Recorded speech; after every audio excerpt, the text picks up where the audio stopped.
ഈ ട്രെൻഡിനെ കുറിച്ചൊക്കെ നല്ല ധാരണയുള്ള എല്ലാ ഫാഷനും അപ്പോൾ അപ്ഡേറ്റ് ചെയ്യുന്ന ഒരാൾ നമുക്കൊപ്പം കണ്ണൂരിൽ നിന്ന് ചേരുന്നുണ്ട്. ഗുഡ് ഈവനിങ് അർജുൻ കല്യാൺ, എന്തായി വിഷു ഒരുക്കമൊക്കെ?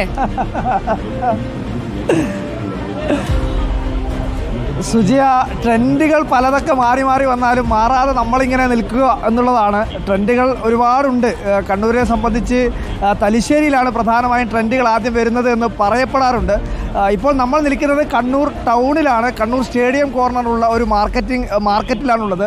ഇവിടെ ദൃശ്യങ്ങളിൽ തന്നെ കാണാം. ഞാൻ പ്രത്യേകിച്ച് ഒന്നും പറയേണ്ട തന്നെയില്ല. കാരണം എല്ലാവരും അവസാനം സാധാരണ ഓണത്തിനാണ് നമ്മൾ ഉത്രാടപ്പാച്ചിലെന്ന് പറയാറുള്ളത്. കാരണം തലേ ദിവസം ആവശ്യമായ സാധനങ്ങളൊക്കെ ഒന്ന് സ്വരുക്കൂട്ടി എടുക്കുന്നതിന് വേണ്ടി, അതായത് എല്ലാ സാധനങ്ങളും സംഘടിപ്പിച്ച് അതിൻ്റെ അന്തിമമായിട്ടുള്ള ഓട്ടം ഓടിക്കൊണ്ടിരിക്കുകയാണ് ഈ ഓണത്തിൻ്റെ തലേ ദിവസമുള്ള ഉത്രാടപ്പാച്ചിലെന്ന് പലപ്പോഴും പറയാറുണ്ട്. അക്കണക്കിന് ഉള്ള ഒരു ഓട്ടമാണ് വിഷുവിൻ്റെ തലേ ദിവസമുള്ള ഒരു ഓട്ടം എന്ന് നമുക്ക് പറയാം. നമുക്ക് ആൾക്കാരോടൊക്കെ നമുക്ക് ചോദിക്കാം. ഇവിടെയൊക്കെ പലതരത്തിലുള്ള വസ്ത്രങ്ങളുണ്ട്, അതുപോലെ തന്നെ കടി വെക്കാനുള്ള എന്താ കച്ചവടമൊക്കെ മോശമൊന്നുമില്ല, അടിപൊളി കച്ചവടങ്ങളല്ല. പ്രാവശ്യം വിഷു മോശമാവില്ല, നല്ല അടിപൊളി കച്ചവടം. എങ്ങനെയൊക്കെയാണ് ഇതിന്റെ റേറ്റ്? നമ്മൾ 100 രൂപക്കാണ് ഒരു മുണ്ട് കൊടുക്കുന്നത്. 100 രൂപക്ക് 3 തോർത്ത് മുണ്ടിന് 100 രൂപയാണ് കൊടുക്കുന്നത്. ആൾക്കാരൊക്കെ വാങ്ങുന്നുണ്ട്. നല്ല ഹാപ്പിയാണ്. അത്രേ നമുക്ക് ആവശ്യമുള്ളൂ. ഹാപ്പി ആവുക, വിഷു ആഘോഷിക്കുക. അടി പിന്നെ അപ്പോൾ ആൾക്കാരൊക്കെ ഡ്രസ്സ് മുണ്ടൊക്കെ വാങ്ങി. ഇവിടെ എന്തോ ഒരു തിരക്ക് അധികം കാണുന്നുണ്ട്. ഇവിടെ എന്താ പരിപാടി? ഇവിടെ എന്താ പരിപാടി? എന്താ ഇവിടെ എന്താ പരിപാടി? ഇവിടെ പ്രത്യേകത എന്താ? നമ്മൾ 100 രൂപ ഷോപ്പ് വിലാക്കണം. ഷോപ്പ് കാലം 100 രൂപ തുണിക്കുള്ളൂ. നല്ല ബ്രാൻഡ് തുണിയാ, നിങ്ങൾക്ക് ഇഷ്ടം എടുക്കാം, നോക്കിയെടുക്കാം, മതി. ഇങ്ങനെ ഒരു തിരക്ക് കാണുമ്പോഴേ, ഇവിടെ ഇങ്ങനെ ഒരു വലിയ ആൾക്കൂട്ടം കാണുമ്പോൾ ഞാൻ വിചാരിച്ച എന്തോ വലിയ കച്ചവടം.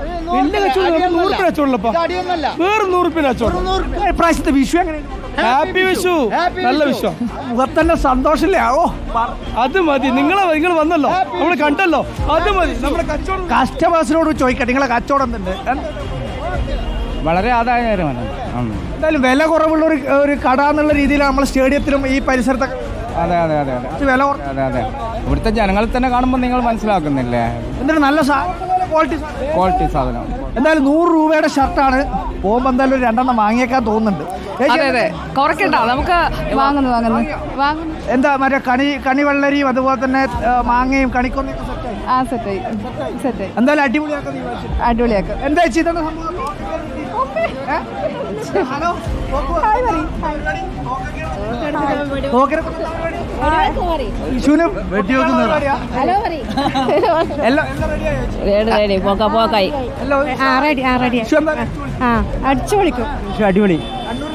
അടിപൊളി. സുജിയ, ഇതാണ് കണ്ണൂർ ടൗണിലുള്ള ഒരു വൈബ്. എന്തായാലും ആൾക്കാരൊക്കെ അവസാന ഘട്ടത്തിലെ ആ ഓട്ടമാണ്. ഗംഭീരമായിട്ടുള്ള സത്യത്തിൽ ഞാൻ പറയാം, ഇന്നലെ പടക്കം വാങ്ങിയിട്ടില്ല. ഇന്ന് ഇവിടെ നിന്ന് ഇറങ്ങി പടക്കം വാങ്ങി കുറച്ച് ഡ്രസ്സ് വാങ്ങണം. അമ്മയ്ക്കും അച്ഛനൊക്കെ ഒരു ഡ്രസ്സ് വാങ്ങണം. ഇന്ന് രാത്രി സത്യം പറഞ്ഞാൽ പുലരുവോളം ഇരുന്ന് പടക്കം പൊട്ടിക്കുക എന്നുള്ളതാണ് ഇന്നത്തെ പ്രധാനപ്പെട്ട കാര്യം. ഗൂഗിൾ പേ ചെയ്ത് കൊടുത്തിട്ടുണ്ട്. കാരണം ഞാൻ എടുത്തു കഴിഞ്ഞാൽ ഫാഷൻ നമ്മളെ പറ്റി അല്ല, അങ്ങനെയല്ല. എന്താ അറിയോ, നമ്മളെടുത്തു കഴിഞ്ഞാൽ ഫാഷൻ അങ്ങോട്ട് സെറ്റ് ആവില്ല. കാരണം അവളെപ്പോഴും പരാതി പറഞ്ഞു